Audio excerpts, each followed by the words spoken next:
Tingkatkan tekad, kuatkan hati. Negeri ini memanggilmu kawan. Belajar, bergerak, berbagi untuk negeri. Guru penggerak, majukan pendidikan. Guru penggerak menghamba pada murid. Kreatif, rancang pembelajaran. Hargai potensi, tingkatkan prestasi. Lahirkan profil pelajar Pancasila. Belajar, bergerak, berbagi untuk negeri. Bismillahirrahmanirrahim. Assalamualaikum warahmatullahi wabarakatuh. Waalaikumsalam warahmatullahi wabarakatuh. Alhamdulillahirabbil alamin. Assalatu wassalamu ala asrafil anbiya'i wal mursalin wa ala alihi washabihi ajmain. Puji syukur kita ucapkan kepada Allah Subhanahu wa taala. Kita telah diberinya kesehatan serta kesempatan kepada kita bersama untuk dapat hadir ke ruangan kita ini guna untuk melaksanakan diseminasi CGP Angkatan 11 Kabupaten Pasaman Barat oleh Ibu Fitriani Leda SPD dan Ibu Yunarti SPD. Selawat beserta salam tidak lupa-lupanya kita mengirimkan ke arwah Nabi besar kita Muhammad Rasulullah Shallallahu Alaihi Wasallam yang berupa doa Allahumma sholli ala Muhammad wa ala ali Muhammad. Yang sama-sama kita hormati Bapak Kepala SDN 01 Lembah Melintang. Seterusnya yang saya hormati Bapak-bapak, Ibu Majelis Guru serta karyawan-karyawati SDN 01 Lembah Melintang. Adapun susunan acara kita pada hari ini, yang pertama pembukaan yang sedang berlangsung oleh saya sendiri. Yang kedua, pembacaan ayat suci Al-Quran yang ini nantinya dibacakan oleh Ibu Eva Satria SPD.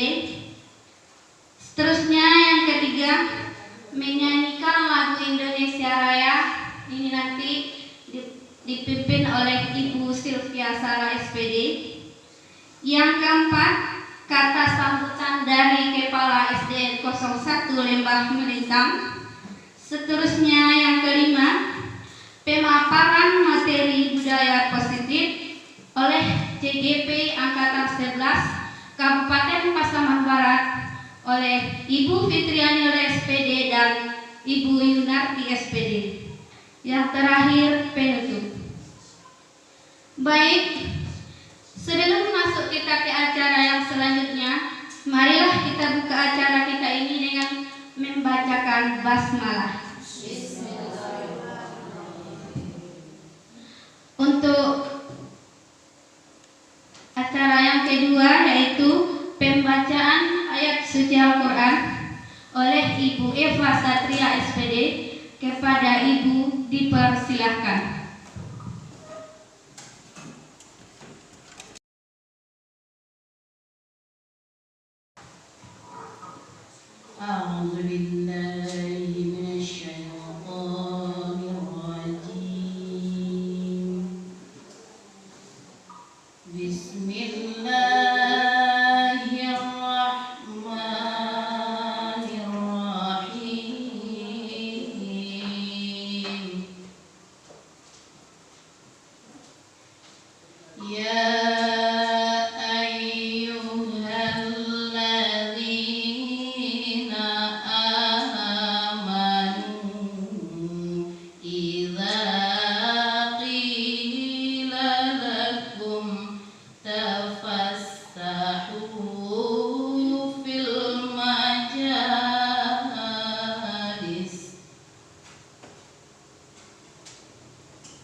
وإذا قيل انشزوا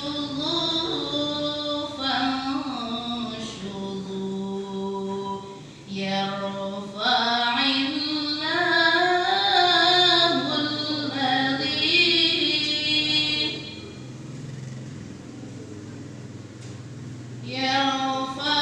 الله الذين آمنوا منكم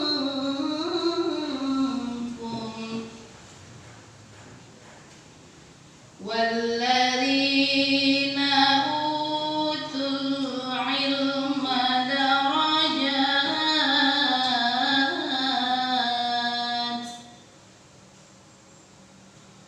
والله بما تعملون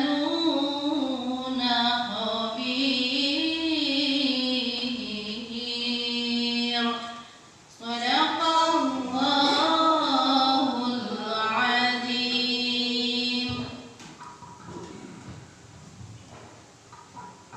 Assalamualaikum warahmatullahi wabarakatuh.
Assalamualaikum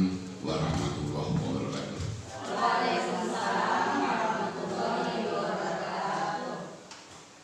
Syukur alhamdulillah sama-sama kita panjatkan kehadirat Allah Subhanahu wa taala, di mana pada pagi menjelang siang ini dengan izin Allah kita telah dapat berkumpul di ruangan kelas 6 yang kita sayangi ini dalam rangka kegiatan seminar guru penggerak angkatan 11 dengan judul Budaya Positif.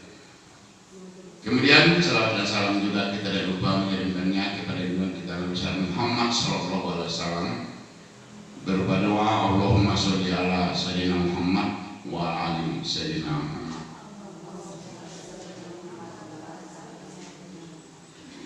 Yang kami hormati Bapak Ibu Majelis Guru beserta karyawan, baik Bapak Ibu yang kami hormati, terima kasih sebelumnya kepada pembawa acara yang telah memberikan kami waktu dalam rangka memberikan kata sambutan dalam kegiatan seminar untuk CGP Angkatan 11 yang dibawakan oleh saudari kita Ibu Fitriani dari SPD dan Ibu Yunarti SPD. Tentunya kami berharap selaku Kepala SD Gunung Satu Lembintang Ini merupakan suatu walah bagi kita dalam rangka peningkatan ilmu, dalam rangka menimba ilmu yang tidak lain tujuannya tentunya untuk kemajuan pendidikan kita, khususnya di SD 01 Lumintang dan umumnya di Kabupaten Pasaman. Dari itu kami berharap dalam kegiatan-kegiatan ini mari kita ikuti dengan baik dan seksama, dengan serius. Semoga kita yang belum tampil untuk hari ini dapat menerapkan apa yang telah Bapak Ibu contohkan.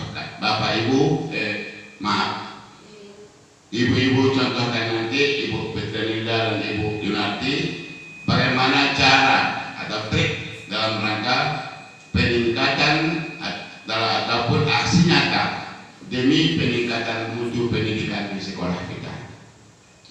Dan tentunya ini tidak lepas dari Kabupaten Pasaman Barat pada umumnya dan Provinsi Sumatera Barat. Bapak Ibu yang kami hormati, dari itu kami himbau selaku Kepala SD 01 Lumintang, mari kita ikuti secara dan mari insya Allah kita terapkan. Semoga apa yang kita dapat hari ini dapat diterapkan untuk masa-masa selanjutnya, terutama demi kemajuan pendidikan di sekolah kita. Mungkin itu saja yang dapat kami sampaikan sebagai Kepala SD 01 Lumintang. Kalau ada perkataan kami yang kurang pas atau kurang tepat, kami mohon maaf. Kami sudahi, wabillahi taufiq wal hidayah. Assalamualaikum warahmatullahi wabarakatuh. Terima kasih banyak kita ucapkan kepada Kepala SDN 01 Lembah Melintang yang telah memberikan sambutan di hadapan kita bersama. Semoga dengan arahan-arahan ataupun sambutan yang diberikan oleh kepala sekolah, kita sebagai semakin terinspirasi untuk memajukan mutu pendidikan di sekolah kita ini. Baik, untuk acara selanjutnya yang kelima, acara inti, yaitu pemaparan materi budaya positif dari CGP Angkatan 11 Kabupaten Pasaman Barat oleh Ibu Fitrianilda SPD dan Ibu Yunarti SPD. Kepada beliau-beliau dipersilakan. Assalamualaikum warahmatullahi wabarakatuh. Waalaikumsalam warahmatullahi wabarakatuh. Alhamdulillahirrahmanirrahim. Wassalatu wassalamu ala asrofil anbiya'i wal mursalin wa ala alihi wa sahbihi ajma'in, amma ba'du. Pertama sekali marilah kita panjatkan puji beserta rasa syukur kita atas kehadiran Allah Subhanahu wa taala yang memberi kita kesehatan maupun kesempatan, di mana di dalam ruangan kita ini kita bisa diberi kesempatan untuk melaksanakan kegiatan diseminasi budaya positif. Kemudian tak lupa juga kita kirimkan ke arwah junjungan kita Nabi Muhammad SAW yang berupa doa Allahumma sholli ala Sayyidina Muhammad wa ala ali Sayyidina Muhammad. Semoga di yaumil akhir nanti kita mendapatkan syafaatnya.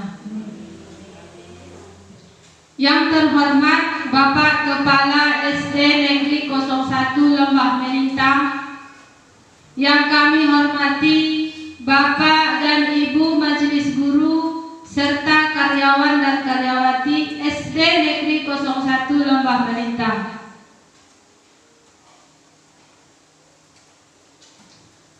Terima kasih kami ucapkan kepada pembawa acara yang sudah memberi kesempatan kepada kami waktu untuk melaksanakan memaparkan kegiatan diseminasi budaya positif.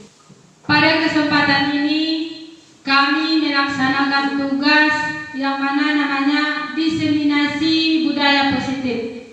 Kami sudah menyelesaikan satu modul pendidikan guru penggerak, di mana pada submodul yang keempat 1.4 yaitu budaya positif. Kami di sini berbagi pengalaman dan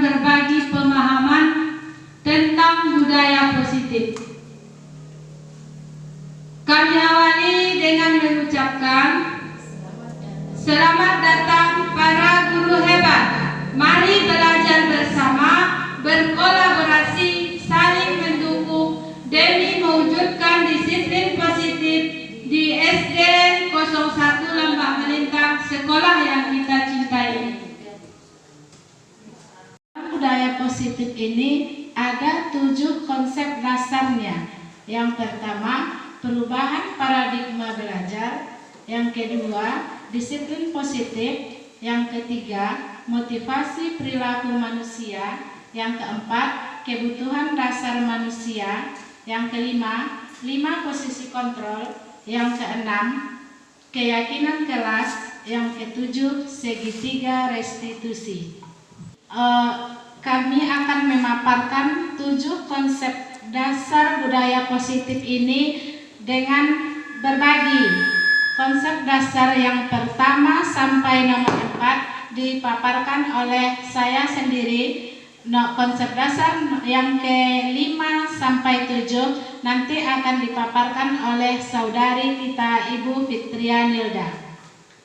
Di sini kami tidak menggurui, hanya berbagi pengalaman dan pemahaman. Semoga di sekolah kita nanti akan terwujud murid yang berkarakter dan mempunyai budaya-budaya positif yang kita inginkan.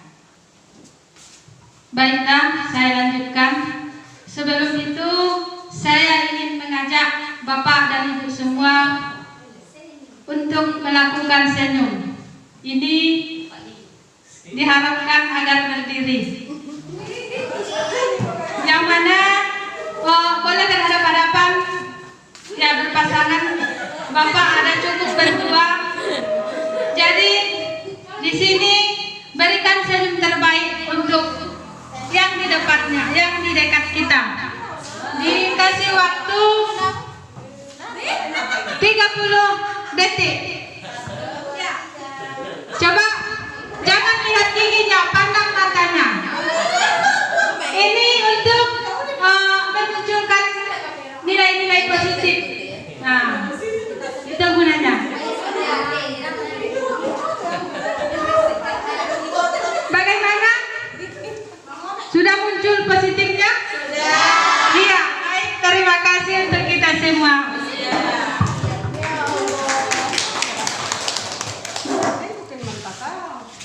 Baik, untuk konsep yang kelima yaitu 5 posisi kontrol. Di sini posisi kontrol sebagai guru. Yang pertama ada posisi penghukum. Yang kedua, pembuat merasa bersalah. Yang ketiga, sebagai teman. Yang keempat, sebagai pemantau.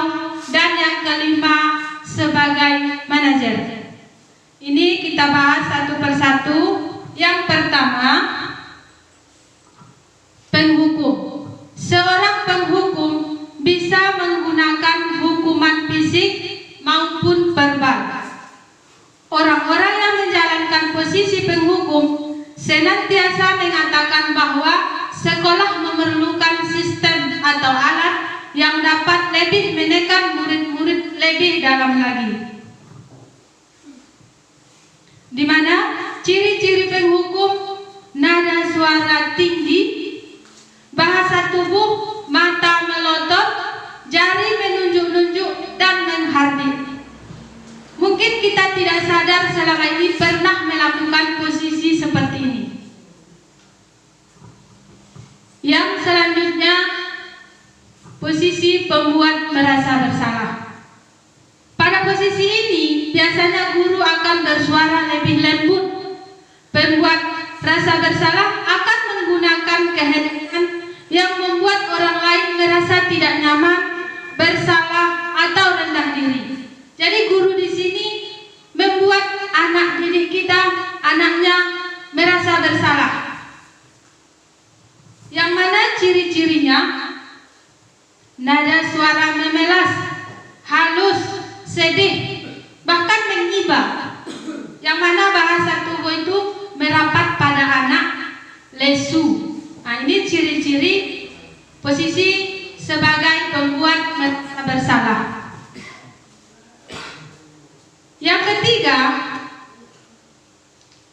posisi kontrol sebagai teman.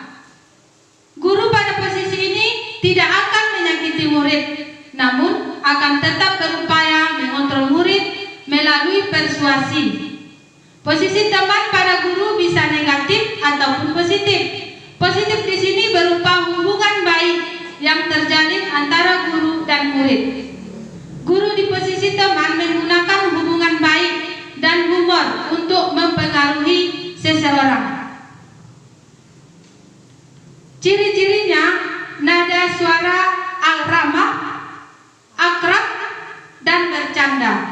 Bahasa tubuh merapat pada murid, kedipan mata, dan senyum jenaka. Nah, ini ciri-ciri posisi guru sebagai teman. Yang selanjutnya, pemantau. Memantau berarti mengawasi. Pada saat kita mengawasi, kita bertanggung jawab atas perilaku orang-orang yang kita awasi atau orang-orang yang kita pantau. Posisi pemantau berdasarkan pada peraturan-peraturan dan konsekuensi. Dengan menggunakan sanksi atau konsekuensi, kita dapat memisahkan hubungan pribadi dengan murid sebagai seseorang yang menjalankan posisi pemantau. Bagaimana ciri-cirinya? Nada suara datar, bahasa tubuh yang formal. Nah, ini sebagai posisi pemantau. Dan yang terakhir yaitu manajer. Di mana posisi manajer adalah posisi guru berbuat sesuatu bersama murid, mempersilakan murid mempertanggungjawabkan perilakunya, mendukung murid agar dapat menemukan solusi atas permasalahannya sendiri. Seorang manajer telah memiliki keterampilan di posisi teman maupun pemantau, dan dengan demikian bisa jadi di waktu-waktu tertentu kembali kepada kedua posisi tersebut bila diperlukan. Nah, di sini dapat kita simpulkan bahwa posisi manajer ini sudah melalui posisi teman dan pemantau. Dia sudah berhasil. Namun posisi teman atau pemantau bisa belum berarti bisa menjadi manajer. Itulah posisi 5 posisi kontrol sebagai manusia atau sebagai guru. Di sini ada pernyataan-pernyataan, ada 5 pernyataan. Yang kolom yang pertama yang sebelah kiri, kolom yang kedua siapa yang mengatakan. Mana yang pernyataan yang pertama? Saya kecewa sekali dengan kamu. Kira-kira posisi seperti apa yang mengatakan ini? Bapak Ibu, dari kelima posisi yang tadi, kalau ada pernyataan saya kecewa sekali dengan kamu, kira-kira posisi yang mana itu? Pembuat merasa bersalah? Kita. Iya, pembuat orang merasa bersalah. Lanjut pernyataan yang kedua. Kamu tidak pernah benar melakukannya. Nah, ini posisi yang mana? Posisi? Iya, posisi penghukum. Lanjut pernyataan yang ketiga. Ayolah lakukan demi ibu. Ayolah lakukan demi bapak. Ini posisi? Iya, posisi teman. Lanjut pernyataan. Apakah kamu mau mendapatkan stiker bintang hari ini? Posisi pemantau, karena ada aturan. Nah, yang terakhir, pernyataan yang terakhir. Bagaimana kamu bisa menyelesaikan masalah ini? Iya, posisi sebagai manajer. Nah, ini pernyataan-pernyataan yang dibuat oleh posisi 5 posisi tadi.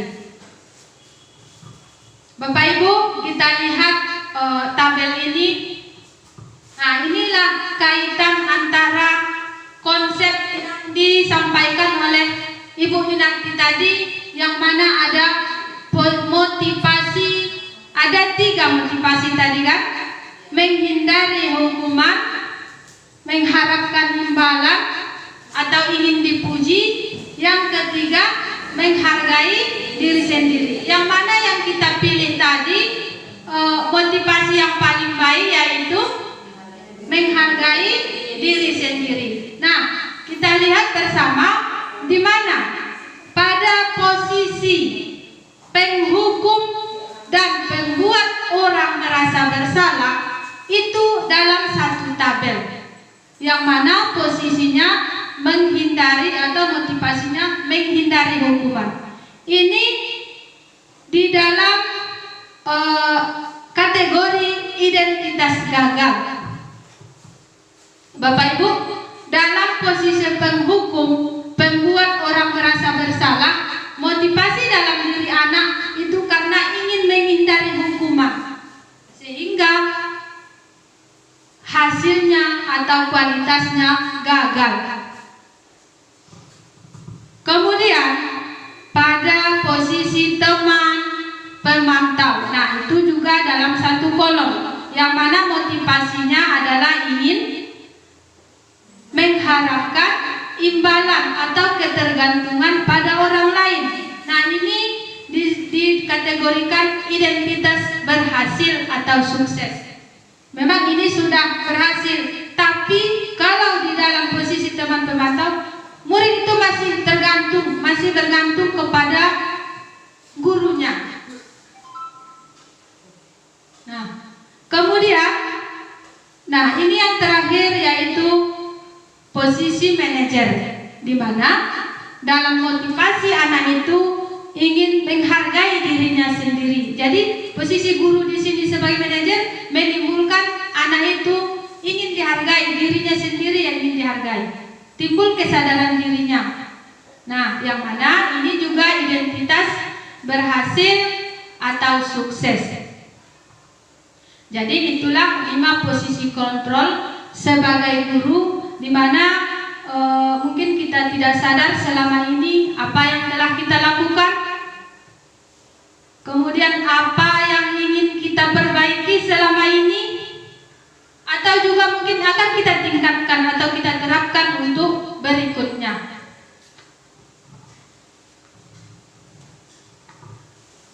Lanjut konsep yang ke-6, yaitu keyakinan kelas. Mengapa keyakinan kelas? Mengapa bukan peraturan kelas? Di sekolah kita pasti ada peraturan sekolah. Di kelas juga pasti ada peraturan kelas. Nah, nanti kita lihat apa perbedaan peraturan dengan keyakinan. Yang mana keyakinan kelas itu bersifat lebih abstrak daripada peraturan yang lebih rinci dan konkret. Yang kedua, keyakinan kelas berupa pernyataan-pernyataan universal atau lebih umum. Yang ketiga, pernyataan keyakinan kelas senantiasa dibuat dalam bentuk positif. Yang keempat, keyakinan kelas hendaknya tidak terlalu banyak sehingga mudah diingat dan dipahami oleh semua warga kelas. Lanjut yang kelima, keyakinan kelas sebaiknya sesuatu yang dapat diterapkan di lingkungan tersebut, berarti di kelas kita.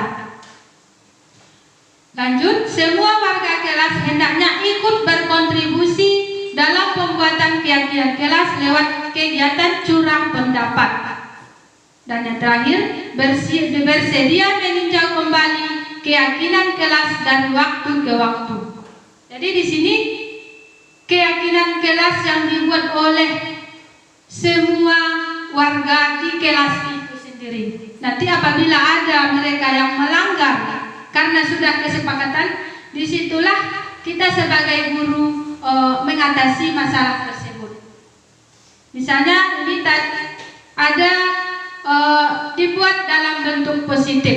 Keyakinan itu misalnya ada dimunculkan murid itu tidak boleh terlambat.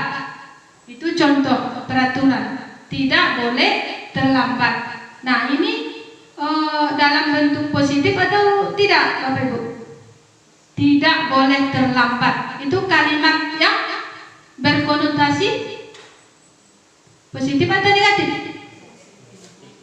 Konotasi negatif Bapak Ibu, karena ada kata tidak. Jadi yang tidak itu kita rubah menjadi positifnya. Misalnya datang tepat waktu. Atau juga jangan buang sampah sembarangan. Itu konotasi negatif. Kita rubah menjadi keyakinan yang lebih positif, yaitu buanglah sampah.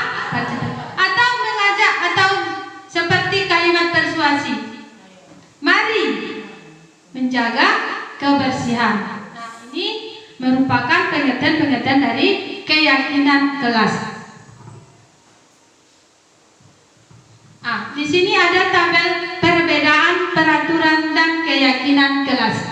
Yang pertama, peraturan selalu kembalikan buku ke tempatnya. Ini ada keyakinan kelas tanggung jawab. Nah, di sini kita lihat perbedaan. Tadi ada peraturan yang lebih rinci, sedangkan keyakinan kelas itu lebih umum, lebih abstrak. Di mana kalau selalu kembalikan buku ke tempatnya, tentu anak wajib mengembalikan ke tempatnya.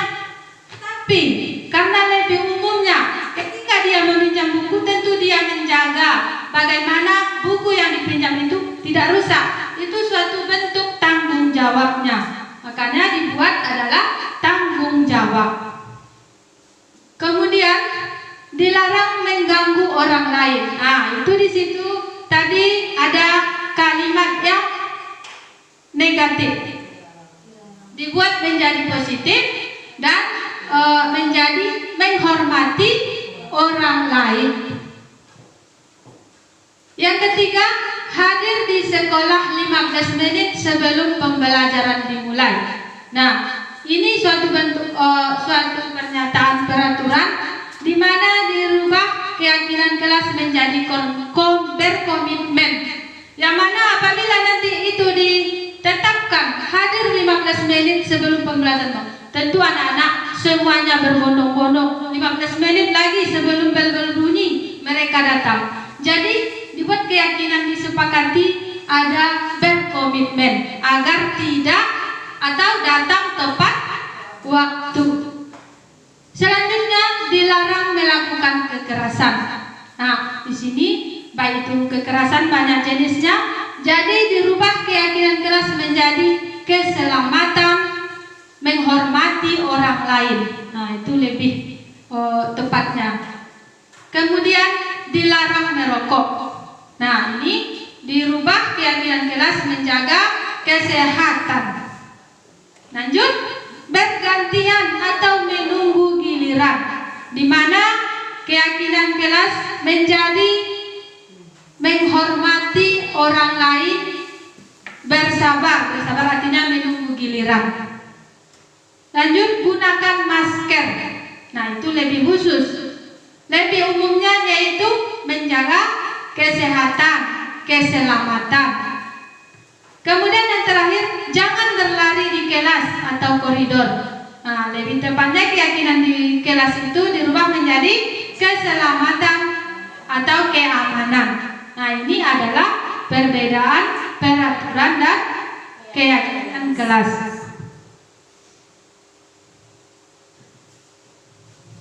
Di mana kami sudah membuat keyakinan kelas. Mudah-mudahan nanti apabila ada teman-teman yang membuat di kelasnya, semoga bisa terwujud. Nah, ini saya tampilkan video keyakinan kelas kami.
Baik Bapak Ibu, itu tadi video pembuatan keyakinan kelas dari kami.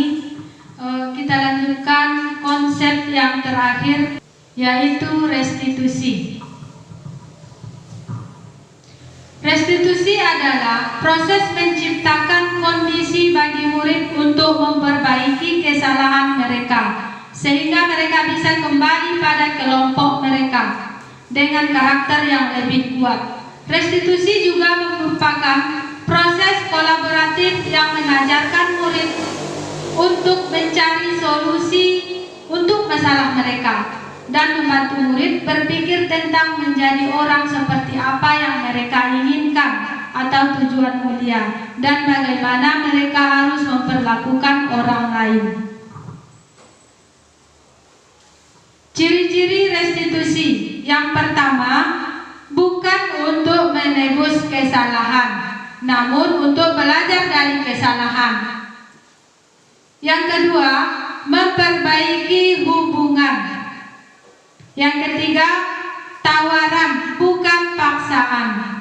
Dan yang keempat, restitusi menuntun untuk melihat ke dalam diri.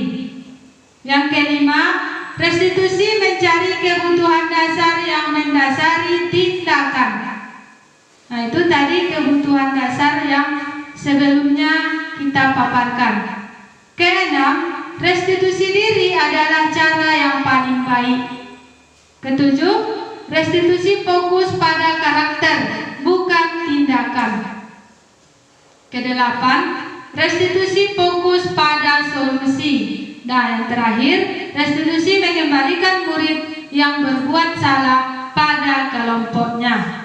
Di mana restitusi ini yaitu mengatasi murid yang melakukan kesalahan tadi, di mana sebaiknya setelah kita melaksanakan atau membuat keyakinan, tentu apabila ada anak yang berbuat salah atau melanggar aturan atau melanggar ketentuan sekolah, tentu apabila diminta keterangan dia tidak ada alasan. Artinya dia bisa saja, saya tidak tahu itu aturan seperti apa, saya tidak ikut sepakat di dalamnya. Nah, jadi dalam restitusi ini di mana sebelumnya kita buat dulu keyakinan kelas. Nah, apabila anak melanggar suatu keyakinan kelas yang disepakati, tentu dia sadar diri nantinya. Di mana dalam restitusi ini ada 3 langkah yang disebut dengan segitiga restitusi. Di mana dalam tahapannya, yang pertama menstabilkan identitas, yang kedua validasi tindakan yang salah, dan yang ketiga menanyakan keyakinan. Nah, yang pertama menstabilkan identitas. Pada tahap ini peserta didik diajak untuk tenang dan kembali ke suasana hati, di mana proses belajar dan penyelesaian masalah bisa kita lakukan. Nah, ini dalam tahap menstabilkan identitas. Kita membuat suasana tenang dulu, jangan dulu diminta keterangan. Di mana guru salah satu mengatakan berbuat salah itu wajar. Kemudian tidak ada manusia yang sempurna. Ada juga ibu juga pernah melakukan itu. Kemudian ibu tidak mau mencari siapa yang salah, tapi ibu ingin mencari solusi dari permasalahan ini. Terakhir, kamu berhak merasa begitu. Nah, ini salah satu indikator yang akan kita ucapkan kepada anak-anak atau murid kita apabila melanggar suatu keyakinan atau kesepakatan. Jadi anak itu tidak merasa terganggu, dia tenang. Nanti pada tahap berikutnya baru diminta keterangan. Bukan di sini saja menstabilkan, hanya menstabilkan suasana saja. Nanti akibatnya mungkin lebih parah lagi kalau sampai di sini tahap ini. Kita lanjutkan dengan tahap yang kedua, yaitu validasi tindakan yang salah. Di mana perbuatan yang salah pada peserta didik seringkali dilakukan untuk memenuhi beberapa kebutuhan pada kepada manusia. Disinilah guru harus mampu memahami maksud perbuatan peserta didik tersebut. Nah, disinilah langkah di mana kita ingin tahu apa kebutuhan dasar yang dia inginkan. Yang mana yang disampaikan oleh Ibu Yunati tadi, 5 kebutuhan dasar manusia. Jadi di sini kita menanyakan di mana beberapa indikator yang bisa kita gunakan. Yang pertama, kamu pasti punya alasan mengapa kamu melakukan itu. Kemudian, padahal kamu bisa melakukan yang lebih buruk dari yang ini ya. Ketiga, kamu patut bangga karena telah melindungi sesuatu yang penting buatmu. Nah, yang keempat, kamu melakukannya karena mempertahankan sesuatu yang penting bagimu. Nah, ini beberapa pertanyaan yang ingin kita tanyakan kepada murid kita yang bermasalah pada tahap validasi tindakan yang salah. Di sini kita bisa mengetahui apa alasan-alasan dia melakukan kesalahan tadi. Kemudian yang terakhir, menanyakan keyakinan. Peserta didik siap untuk dihubungkan dengan nilai-nilai yang dia percaya dan menjadi orang yang dia inginkan. Nah, di sini tahap yang terakhir adalah guru menanyakan keyakinan. Nah, itulah tadi hubungan antara membuat keyakinan kelas dulu dengan restitusi. Di mana salah satunya yang kita tanyakan bisa apa keyakinan kelas kita. Kemudian nilai-nilai apa yang telah kita sepakati bersama. Lanjut, seperti apa gambaran sebuah kelas yang ideal. Nah, yang terakhir, kamu ingin menjadi orang seperti apa. Nah, ini di sini memunculkan kesadaran anak. Setelah dia diminta keterangan apa alasan-alasannya, di sini menanyakan keyakinan. Video yang kami lakukan sebagai tugas demonstrasi kontekstual 1.4. Mari Bapak Ibu kita saksikan video ini. Ini salah satu contoh kegiatan restitusi dari kelas 6B.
restitusi yang sudah kami lakukan. Walaupun itu berupa skenario, tapi apabila nanti ada terjadi di lingkungan kita, bisa kita terapkan segitiga restitusi tersebut.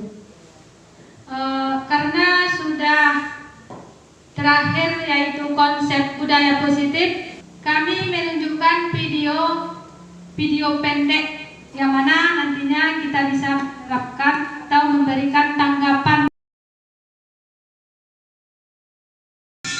Ibu sudah pernah bilang kan sama kalian semua, kalau ibu sengaja mengambil jam pertama untuk mata pelajarannya ibu, untuk melatih kalian disiplin.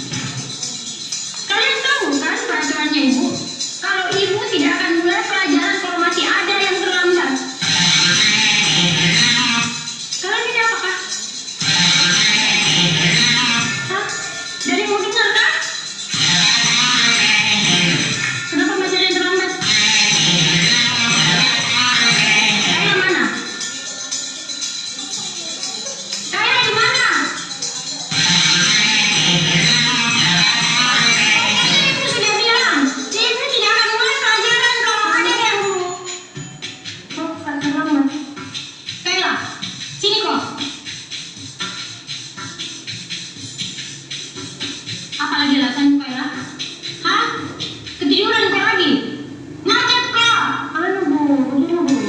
Mentong kau Kayla, jangan kerok. Gara-gara kau, kita semua kan tidak belajar. Mentong ini, hukum saya bu. Sudah. Jangan lagi yang mental. Kayla duduk kok. Tapi ingat kok besok, kalau kau masih terlambat begini, ibu tidak akan mulai pelajaran lagi.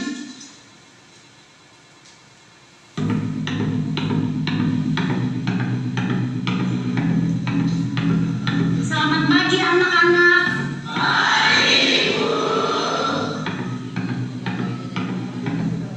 Betul-betul ini Kayla deh, tidak ada tobat-tobatnya. Kemarin sudah dilempari nih gara-gara terlambat masuk kelas. Ada yang tahu kemana Kayla? Assalamualaikum. Bukan terlambat. Tidak usah banyak alasan. Berdiri korban.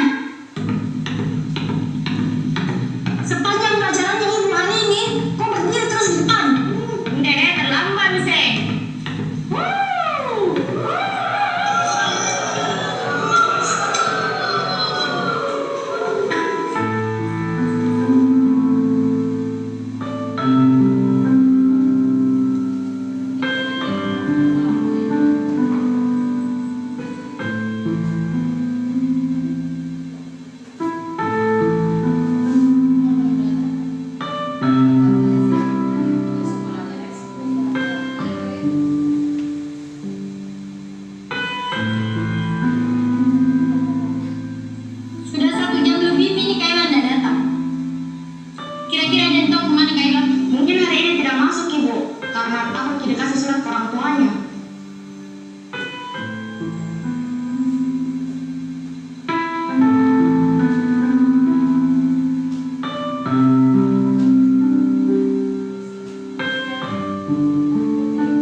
ibu kita beruntung kak. Untung mak.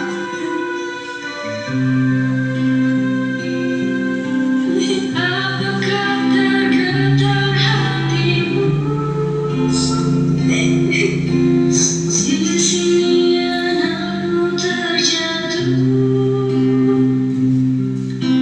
Rinduku hadirmu oh bunda. Bagaimana Bapak Ibu?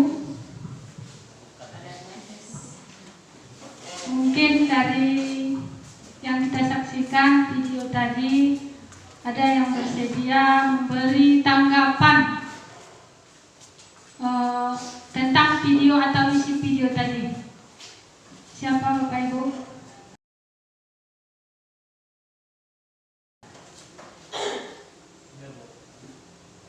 Kita persilakan dulu. Assalamualaikum warahmatullahi wabarakatuh. Saya hormati Bapak Kepala Sekolah dan rekan-rekan guru. Memang itulah namanya, bahasanya kita warga sekolah antara guru dan murid. Kadang-kala memang ya kita sendiri kadang-kadang lupa kita. Bahasanya suatu saat sebenarnya kejadian tadi itu adalah gambaran kita sehari-hari. Kita pun baru, saya pun hampir tersadar ya. Saya juga agak apa di lokal kan.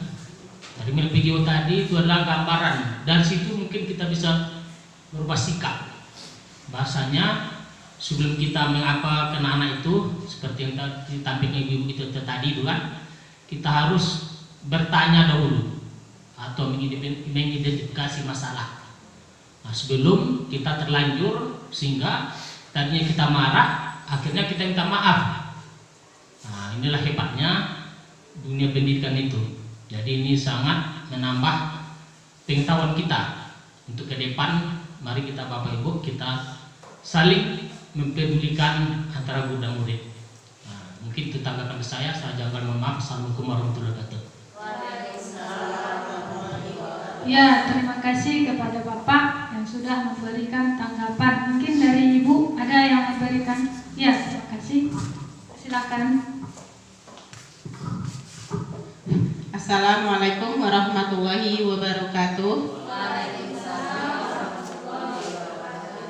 Baik, di sini saya memberi tanggapan sedikit mengenai video yang kita tonton tadi.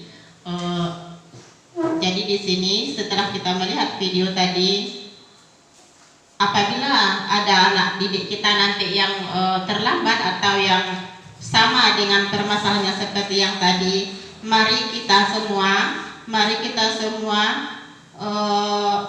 kita tanya dulu apa permasalahannya, kenapa dia terlambat.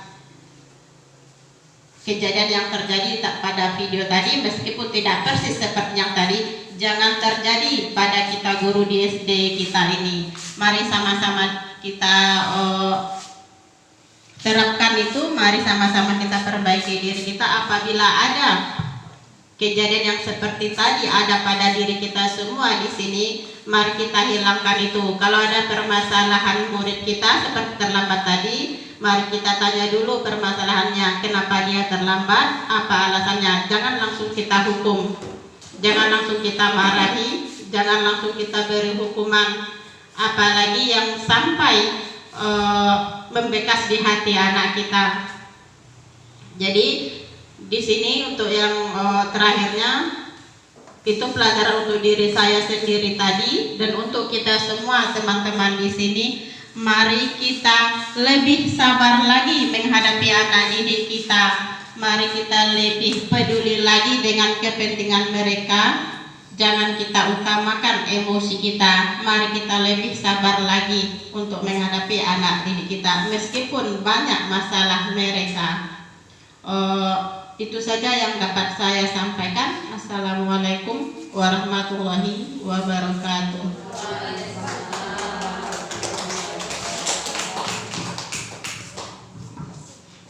Terima kasih kita ucapkan kepada Endang dan Bapak Adia yang sudah memberikan refleksi terhadap video yang sudah kita tayangkan. dan semua materi yang telah kami paparkan. Kepada Bapak Ibu semua, terima kasih atas partisipasinya. Itulah pemaparan materi dari kami, 7 konsep dasar budaya positif, mulai dari yang ke-1 sampai 7 sudah kita paparkan. Terima kasih kami ucapkan kepada Bapak Ibu. Sekian, kalau ada salah dan janggal dari kami, mohon dimaafkan. Assalamualaikum warahmatullahi wabarakatuh. Waalaikumsalam warahmatullahi wabarakatuh.